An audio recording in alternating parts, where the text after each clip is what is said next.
गोताने ते सप्तशृंगी गड पायी पदयात्रेस दिंडी चालक समाधान हाकेंच्या मार्गदर्शनात प्रारंभ, हजारो भाविक सहभागी। याबाबत वृत्त असे की गेल्या अनेक वर्षापासून गोताने ते सप्तशृंगी गड पायी पदयात्रेस दिंडी चालक समाधान हाके यांच्या नेतृत्वात मार्गदर्शनात हजारो भाविक हे वणीगड या ठिकाणी जातात व आई सप्तशृंगी देवीचं दर्शन घेत असतात। समाधान हाके यांच्या माध्यमातून या ठिकाणी हजारो भाविकांना या ठिकाणी देवीचं दर्शन होत असतं। महाराष्ट्रात 2 नंबरची पदयात्रा म्हणून या ठिकाणी समाधान हाके यांच्या नेतृत्वात ओळखली जाते। त्यानिमित्ताने हजारो शेकडो भाविक या दिंडीमध्ये गोताने ते सप्तशृंगी गड पदयात्रेत सहभागी होत असतात। त्यानिमित्ताने या ठिकाणी भव्य जल्लोषात गोताने गावातून वाजत गाजत डीजेच्या तालावर नाचत गाजत भाविक या दिंडीत सहभागी होत असतात। तर अतिशय भक्तिमय वातावरण दिंडीचा प्रारंभ होत असतो। महिला पुरुष भाविक भक्त या ठिकाणी या दिंडीत सहभागी होत असतात। दिंडीच्या निमित्ताने या ठिकाणी दिंडी चालक समाधान हाके यांच्या वतीने या ठिकाणी गोताने ते सप्तशृंगी गड पायी पदयात्रेत सहभागी होणाऱ्या भाविकांसाठी या ठिकाणी नाश्ता, जेवण, पिण्याचे पाणी, थंड पेय यासह सर्व राहण्याची थेट व्यवस्था या ठिकाणी करण्यात येत असते व आईचे थेट दर्शन या ठिकाणी घडवित असतात। त्यानिमित्तानेच आज दिनांक 29 मार्च 2026 रोजी सकाळी गोताने ते सप्तशृंगी गड पदयात्रेस प्रारंभ करण्यात आला। यावेळी या ठिकाणी अनेक शेकडोंचे संख्येने हजारोंचे संख्येने भाविक या पदयात्रेत सहभागी झाले होते। सदरचे हे 12वे वर्ष असून सलग 12 वर्षापासून या ठिकाणी भाविक शेकडोंच्या संख्येने हजारोंच्या संख्येने या ठिकाणी गोताने ते सप्तशृंगी गड पदयात्रेत सहभागी होत असतात।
गावाच्या वतीने, माझ्या परिवाराच्या वतीने, माझ्या सर्व मित्रमंडळी तालुक्याच्या वतीने, जिल्ह्याच्या वतीने समाधान महाराजांचं ऋण व्यक्त करतो आणि त्यांना प्रणाम करून मी त्यांना सातत्याने हे काम चालू ठेवू अशी अपेक्षा करत असताना गोतानेच्या आणि इतर भाविक जे सहकार्य करतात ते याच्या पुढेही करत राहतील अशी अपेक्षा व्यक्त करून या गोतानेच्या भूमीला स्पर्श करतो आणि मला या ठिकाणी बोलण्याची संधी दिली त्याबद्दल मी आभार व्यक्त करतो।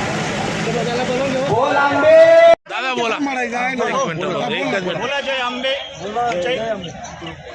चैत्र उत्सवाच्या रखरखीत उन्हामध्ये हजारो भाविक हे आपल्या कंठेश्वासिनी आई कुलस्वामिनी सप्तशृंगी गडावर भाविक जात असतात. सालाबादाप्रमाणे आमच्या परिसरातून गोताने, उडाणे, सडगाव, आट्टी, गळस आणि निकुंबे या परिसरातनं हजारो भाविक हे सलग 12 वर्षापासून आपल्या गडावर जात असतात. या गडावर घेऊन जाण्यासाठी आमच्या गावातील गोताने गावातील अतिशय सामान्य परिस्थितीतून असलेला व्यक्ती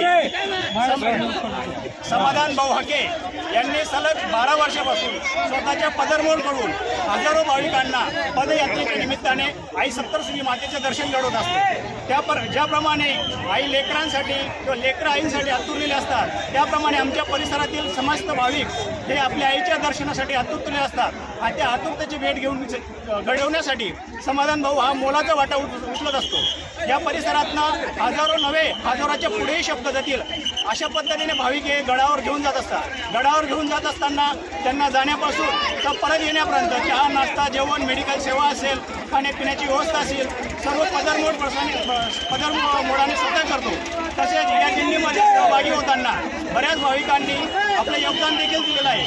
कोणी आपल्या परिसरातील वाहन व्यवस्था ही अत्यंत मोफत आहे. त्याप्रमाणे आज सकाळी नाश्त्याचे जेवण आमच्या गावातील हरिभक्त प्राय रतन भाऊराव पाटील, त्याचप्रमाणे दुपारचं जेवण हे किसन गडलू पाटील. आमच्या या रथ जाण्यासाठी रथाचे मानकरी आहेत ज्ञानेश्वर भगवान पाटील. त्याचप्रमाणे या रथाचे आरतीचे मानकरी आहेत आपले ज्ञानेश्वर भगवान पाटील.